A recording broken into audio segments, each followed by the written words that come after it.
नमस्कार, जी न्यूज़ पर बिलासपुर प्रदेश भर की तमाम ताज़ा तरीन खबरों के साथ इस वक्त मैं हूं सुमित। खबरों की ओर बढ़ने से पहले नजर डालते हैं आज की हेडलाइंस पर। महामाया से मांगी खुशहाली, गेवरा खदान में टटोला कोयले का हाल। केंद्रीय मंत्री किशन रेड्डी ने पूजा अर्चना के बाद अफसरों संघ की योजनाओं पर मंथन। महंगाई के खिलाफ यूथ कांग्रेस का प्रदर्शन, अर्धनंग होकर जताया गुस्सा, सरकार पर साधा निशाना।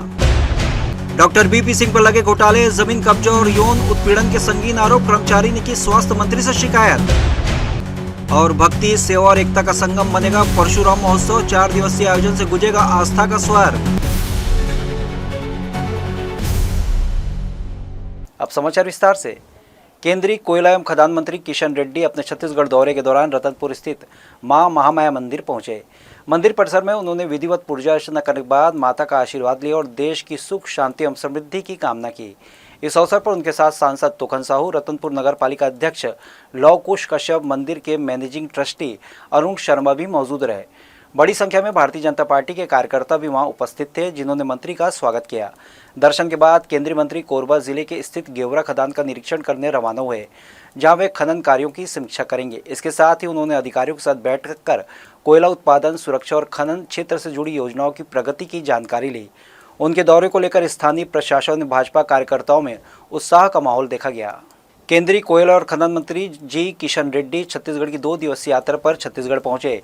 इस दौरान केंद्रीय मंत्री जी किशन रेड्डी दक्षिण पूर्वी कोल फील्ड्स लिमिटेड (SCCL) के तहत दुनिया की दूसरी सबसे बड़ी कोयला खदान और भारत की सबसे बड़ी खदान गेवरा में परिचालन की समीक्षा की, जहां उन्होंने खनन परिस्थिति की तंत्र के हितधारकों के साथ बातचीत की, जिसमें खनन श्रमिक भी शामिल हुए।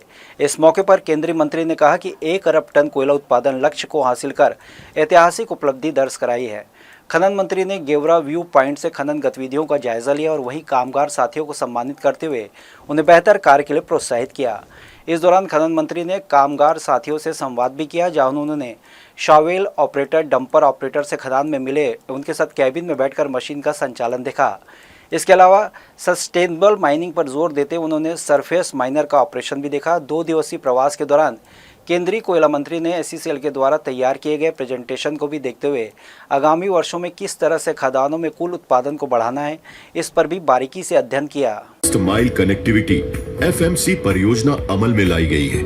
इसमें मैकेनाइज्ड कन्वेयर बेल्ट, सुविधा युक्त साइलो के जरिए रैपिड लोडिंग सिस्टम की मदद से कोयले की ढुलाई होती है। इससे यहाँ सड़क मार्ग से कोयला भेजने में होने वाले ईंधन खर्च की बचत होती है। वहीं खदान के आसपास रहने वाले लोगों को धूल और ट्रैफिक जाम से राहत मिलती है। इसके साथ ही SCCL में पहली बार गेवरा मेगा प्रोजेक्ट में मियावाकी तकनीक से कम समय में डेंस फॉरेस्ट कवर विकसित करने की योजना पर काम शुरू किया गया है। देश में लगातार बढ़ रही महंगाई को लेकर यूथ कांग्रेस ने केंद्र सरकार के खिलाफ मोर्चा खोल दिया। बुधवार को राजकिशोर नगर चौक में युवा कांग्रेस ने इस मामले में प्रदर्शन करते हुए केंद्र सरकार का पुतला दहन करने की कोशिश की, लेकिन सरकंडा पुलिस ने पहले ही पुतले को कब्जे में ले लिया। गौरतलब है कि पिछले दिनों ही केंद्र सरकार ने पेट्रोल में 2 रुपये और घरेलू गैस सिलेंडर में 50 रुपये की बढ़ोतरी की है।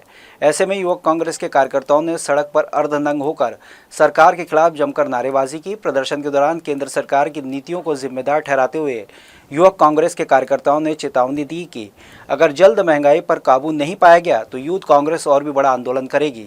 2 दिन पहले जो गैस सिलेंडर के दामों में जो वृद्धि हुई है, पेट्रोलियम के दामों में जो वृद्धि हुई है, यह इनडायरेक्टली हर घर तक के महंगाई को बढ़ावा देने का एक प्रकार का कारण हो सकता है। जैसे कि देश में लगातार महंगाई बढ़ते जा रही है और इसके कंट्रोल करने के लिए ना ये राज्य सरकार के पास ना केंद्र सरकार के पास कोई भी रूट चार्ट है।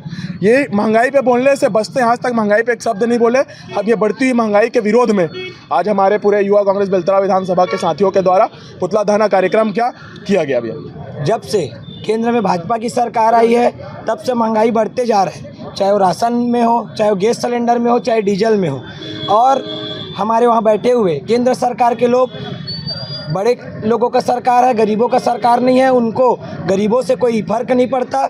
हम ऐसे ज़िले में रहते हैं, बिलासपुर ज़िले में, जहाँ अधिकतर हम लोग रूरल क्षेत्र में रहते हैं, तो हम लोग को समस्या पता है कि हम लोगों को गैस चूल्हे में गैस सिलेंडर के लिए कितना परेशानी होता है। लगातार गैस सिलेंडर में बढ़ोतरी हो रही है, डीजल में बढ़ोतरी हो रही है, पेट्रोल में बढ़ोतरी हो रही है। लगातार डबल इंजन की सरकार है, उनको किसी से कोई लेना देना नहीं है। हम गरीब तक झांकने भी नहीं जाते हैं, जिसके विरोध में आज युवा कांग्रेस के अध्यक्ष अजय यादव के नेतृत्व में हम सभी युवा कांग्रेस के साथी के द्वारा आज यहाँ हम वसंत विहार चौक में बेलतरा विधानसभा में विरोध प्रदर्शन किए हैं। यदि सरकार हमारे विरोध प्रदर्शन के बाद आम गरीब की बात को नहीं सुनती है तो हम लोग इस कार्यक्रम को बड़ा रूप लेंगे, उग्र आंदोलन करेंगे। आज तो अर्धनग्न प्रदर्शन किए हैं। रोड में हम लोग पूरे जितने बेलतरा विधानसभा की युवा कांग्रेस के साथी हैं वो हम लोग उतरेंगे और इस सरकार के खिलाफ बड़ी लड़ाई लड़ेंगे। पुराने हाईकोर्ट रोड में अतिक्रमण का जाल बिछ गया है, जहां ठेले गुमटी वाले सड़क के किनारे अपनी दुकान सजाकर व्यवसाय कर रहे हैं।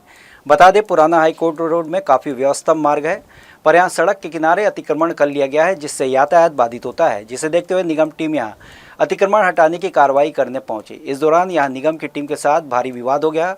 सड़क किनारे ठेले लगाने वाले लोगों को निगम टीम के साथ विवाद करते हुए अश्लील गाली गलौज करते हुए धक्का मुक्की करने की बात सामने आ रही है।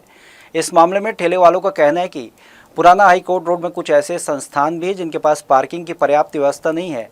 इसके बावजूद यहाँ बैकऑफ कोचिंग और अन्य सेंटर संचालित हो रहे हैं, जिसे देखते हुए निगम प्रशासन के उच्च अधिकारियों को चाहिए कि वे इस और गंभीरता दिखाते हुए कार्रवाई करें, लेकिन उन पर ध्यान न देते हुए छोटे व्यापारियों को परेशान किया जाता है। यही कारण है कि वहाँ के लोग निगम अमले से भीड़ लग गए। इसके बाद बातचीत कर स्थिति काबू में आई।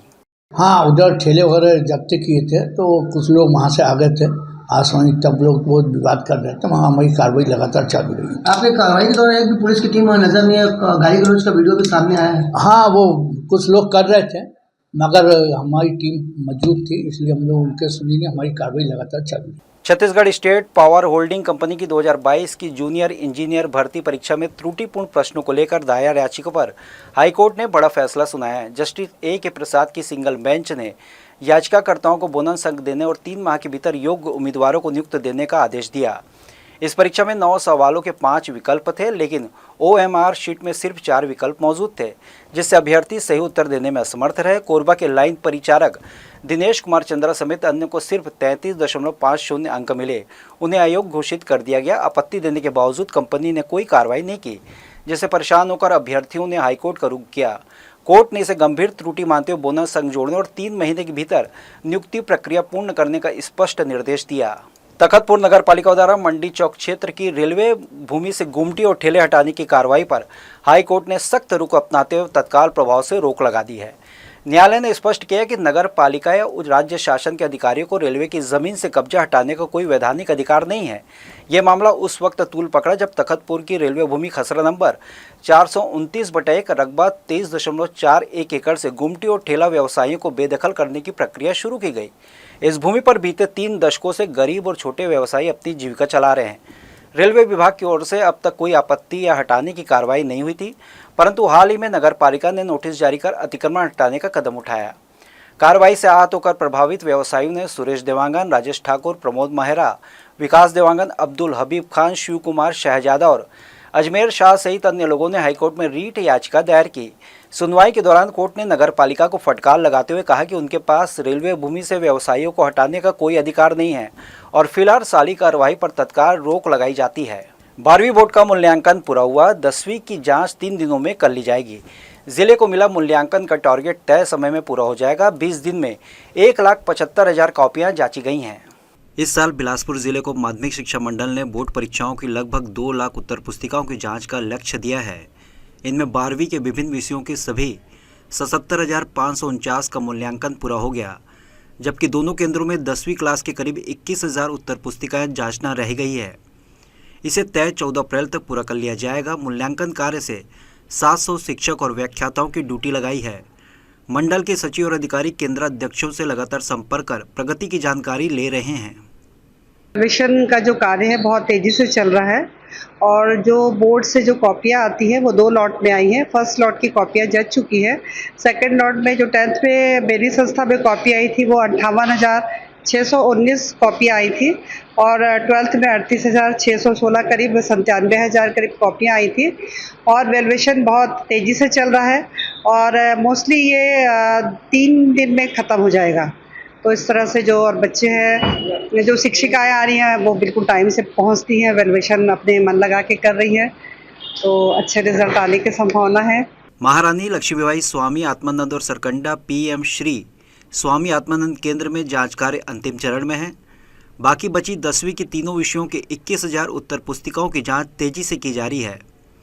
छत्तीसगढ़ माध्यमिक शिक्षा मंडल केंद्रों से मिलने वाला डाटा फाइनल अंक सूची से भरने के बाद रिजल्ट की घोषणा कर देगा। उम्मीद की जा रही कि बोर्ड का वार्षिक रिजल्ट अगले महीने जारी कर दिया जाएगा। जी न्यूज़ के लिए कैमरामैन मनीष पॉल के साथ आलोक अग्रवाल की रिपोर्ट। हर अभिभावक अपने बच्चों को बचपन से ही खेल गतिविधियों में अग्रणी रखने का प्रयास करता है। लिहाजा देश के साथ विदेश में भी आयोजित होने वाले विभिन्न खेल प्रतियोगिताओं में ये खिलाड़ी शामिल होकर अपने खेल में तो निखार लाते हैं, साथ ही देश का मान भी इन देशों में बढ़ाते हैं। इसी कड़ी में पिछले दिनों नेपाल में आयोजित विभिन्न खेल प्रतियोगिताओं में शामिल होने वाले भारत से 130 खिलाड़ियों का प्रतिनिधिमंडल नेपाल गया था। इन प्रतियोगिताओं में power lifting, weight lifting, boxing, kick boxing जैसे खेल शामिल थे, जिसमें भारत के खिलाड़ियों ने बेहतर खेल का प्रदर्शन देते हुए तकरीबन 6 मेडल प्राप्त किए। इसके अलावा मेडल प्राप्त करने वाले खिलाड़ियों में बिलासपुर के भी खिलाड़ी शामिल थे, जो बुधवार को बिलासपुर लौटे। इस दौरान उसलापुर रेलवे स्टेशन में इन खिलाड़ियों का भव्य स्वागत किया गया, जहां सभी खिलाड़ियों के साथ उनके कोच ने भी इस बेहतर आयोजन के लिए आयोजनकर्ताओं को शुभकामनाएं दी। इस प्रतियोगिता में 22 देश के खिलाड़ी शामिल हुए थे और यह प्रतियोगिता एक तरह से मिनी ओलंपिक की तर्ज पर आयोजित की गई थी। देखिए, सबसे पहली बात तो बता दूं कि हमारे बिलासपुर संभाग में खिलाड़ियों की कोई कमी नहीं है। बेहतर चुनाव और बेहतर चुनाव के लिए एक बेहतर विकल्प की जरूरत है और मेरी कोशिश यही थी कि इन बच्चों को एक अच्छा प्लेटफॉर्म मिले। हाल ही में लोगों ने नेशनल में भी बहुत अच्छा अपना प्रदर्शन किया था और मेडल प्राप्त किए थे और उसके बाद अंतर्राष्ट्रीय स्तर में इनका सिलेक्शन हुआ।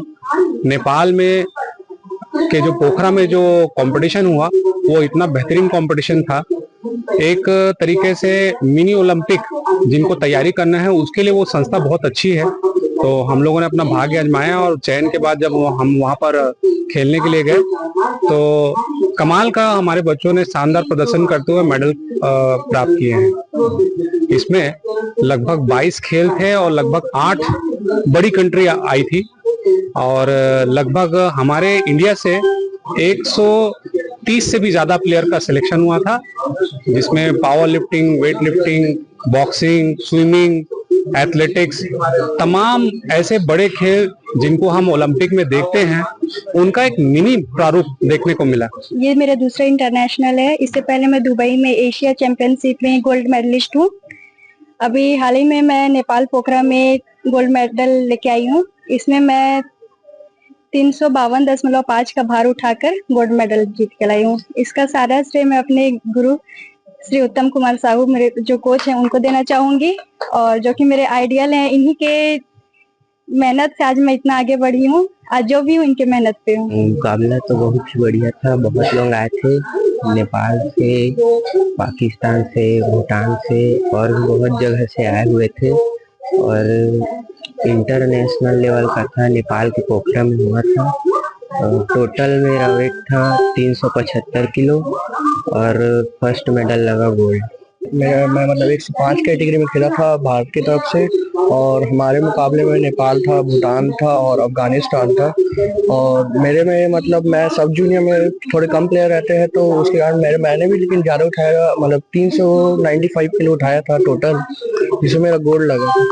जिले में स्वामी आत्मानंद उत्कृष्ट विद्यालयों में शैक्षणिक सत्र 2025-26 के लिए प्रवेश प्रक्रिया 10 अप्रैल से शुरू हो चुकी है। इच्छुक विद्यार्थियों पालक 5 मई तक आवेदन कर सकते हैं। आवेदन प्रक्रिया के पूर्ण होने के पश्चात सीट आवंटन की प्रक्रिया 6 मई से प्रारंभ होगी, जो 10 मई तक चलेगी।